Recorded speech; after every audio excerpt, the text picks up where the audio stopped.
আসসালামু আলাইকুম। কুকিং হাউজে সবাইকে স্বাগত জানাচ্ছি আমার আজকের রেসিপি দেখার জন্য। আজ আপনাদের জন্য নিয়ে এসেছি বেগুন দিয়ে খুবই সহজ এবং মজাদার একটি নাস্তার রেসিপি। ঝটপট করে বিকালের নাস্তায় বানিয়ে পরিবেশন করতে পারেন। সবাই ভীষণ পছন্দ করবে খেতে।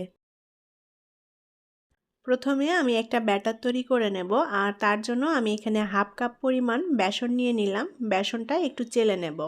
বেসনটা চেলে নিলে এর মধ্যে যদি কোনো গোটা দানা দানা থেকে থাকে সেগুলো আলাদা হয়ে যাবে, আর ব্যাটারটাও অনেক স্মুথ হবে। এখন এর মধ্যে দিয়ে দেব 1/3 কাপ পরিমাণ চালের গুঁড়া। চালের গুঁড়া এবং বেসন একসাথে চেলে নেব। চালের গুঁড়া হাতের কাছে না থাকলে এখানে কর্নফ্লাওয়ার ব্যবহার করতে পারেন। তো আমি চালের গুঁড়া এবং বেসন চেলে নিয়েছি।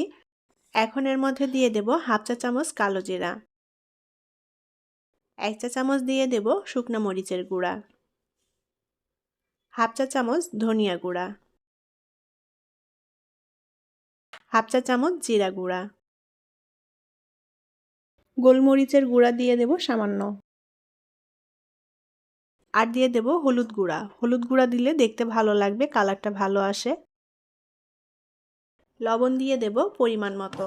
এবার চালের গুঁড়া এবং বেসনের সাথে সমস্ত শুকনো মশলাগুলো ভালোভাবে মিলিয়ে নেব। সব কিছু একসাথে ভালোভাবে মিলিয়ে নিয়েছি। এখন এর মধ্যে দিয়ে দেব একটা ডিম। ডিমটা দিলে খেতে অনেক সুস্বাদু হবে। কেউ না দিতে চাইলে বাদ দিতে পারেন। শুধুমাত্র পানি দিয়ে ব্যাটারটা তৈরি করে নেওয়া যাবে। এখন এর মধ্যে অল্প অল্প পানি দিয়ে আমি একটা ব্যাটার তৈরি করে নেব, আর ব্যাটারটা একটু ঘন করে তৈরি করব।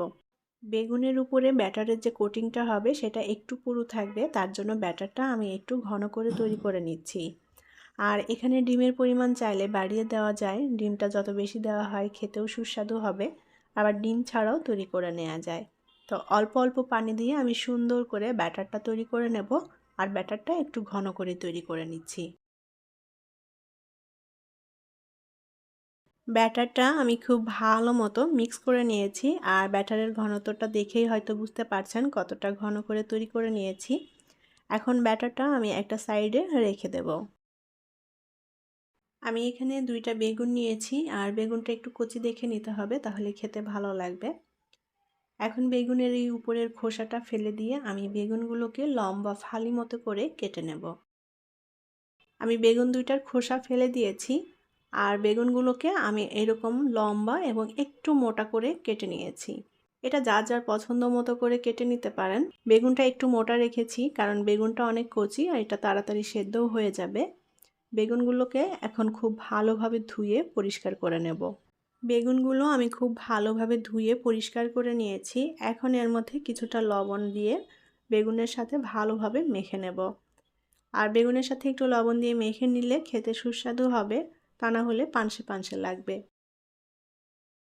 লবণটা বেগুনের সাথে ভালোভাবে মেখে নিয়েছি। আমি ব্যাটারটা 20 মিনিট মতো রেস্টে রেখে দিয়েছিলাম। আবারও একবার ভালোভাবে নেড়েচেড়ে ব্যাটারটা মিক্স করে নেব। আর ঘনত্বটা এরকম থাকবে। ব্যাটারটা এর থেকে বেশি ঘন হলে বেগুনের গায়ে আবার লাগবে না, আবার একেবারে পাতলা হলেও লাগবে না। এখন ব্যাটারের মধ্যে একটা একটা করে বেগুন দিয়ে আমি ব্যাটারের সাথে ভালোভাবে কোট করে নেব। আমি একটা চামচের সাহায্যে করে নিচ্ছি, হাত দিয়েও করে নেওয়া যাবে, যার যেটাতে সুবিধা হয় সেভাবেই করে নিতে হবে। তো ব্যাটারের মধ্যে বেগুনটা ভালোভাবে কোট করে নিয়ে এখন ভেজে নেব। কড়াইতে আগেই পরিমাণ মতো তেল দিয়ে তেলটা গরম করে নিয়েছি। এখন এই তেলের মধ্যে বেসনে কোট করে বেগুনগুলো একটা একটা করে দিয়ে দেব। একবারে অনেকগুলো ভাজা যাবে না, অল্প অল্প করে ভেজে নিচ্ছি। চুলার আঁচটা মিডিয়ামে রেখে আমি ভেজে নেব। আর এটা ভাজতেও খুব বেশি সময় লাগবে না। তো এপিট ওপিট উল্টে দিয়ে আমি খুব সুন্দর একটা গোল্ডেন ব্রাউন কালার করে ভেজে নেব। বেগুনের এই নাস্তাটাকে বেগুনি, বেগুনের ফিঙ্গার বা বেগুনের পাকোড়া যে কোনোটাই বলা যায়। খেতে কিন্তু ভীষণই মজা। উপরের লেয়ারটা অনেক বেশি মচমচে এবং ভেতরের বেগুনটা নরম জুসি থাকে, খেতে খুবই ভালো লাগবে। তো আমি এপিট ওপিট উল্টে দিয়ে খুব সুন্দর একটা গোল্ডেন ব্রাউন কালার করে ভেজে নিয়েছি। এখন এটা তেল ঝরিয়ে উঠিয়ে নেব। বিকালের নাস্তায় গরম গরম বেগুনের এই পাকোড়া বা বেগুনের ফিঙ্গার অথবা বেগুনি যে যেটাই বলেন না কেন, টমেটো সস দিয়ে খেতে ভীষণ ভালো লাগবে। আমি একটা ভেঙে দেখাচ্ছি ভেতরটা কেমন হয়েছে। ভেতরের বেগুনটা খুব সুন্দর মতো সেদ্ধ হয়ে গিয়েছে, আর উপরের লেয়ারটা অনেক বেশি মচমচে।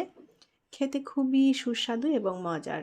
খুবই অল্প ঘরোয়া উপকরণ দিয়ে সহজেই তৈরি করে নেওয়া যায়। আশা করি আমার আজকের রেসিপি আপনাদের কাছে ভালো লেগেছে। আর আমার রেসিপিগুলো যদি আপনাদের কাছে ভালো লেগে থাকে তাহলে প্লিজ চ্যানেলটি সাবস্ক্রাইব করে সাথেই থাকবেন। পরবর্তী রেসিপি দেখার আমন্ত্রণ জানিয়ে আজকের মতো বিদায় নিচ্ছি। ভালো থাকবেন সবাই। আল্লাহ হাফেজ।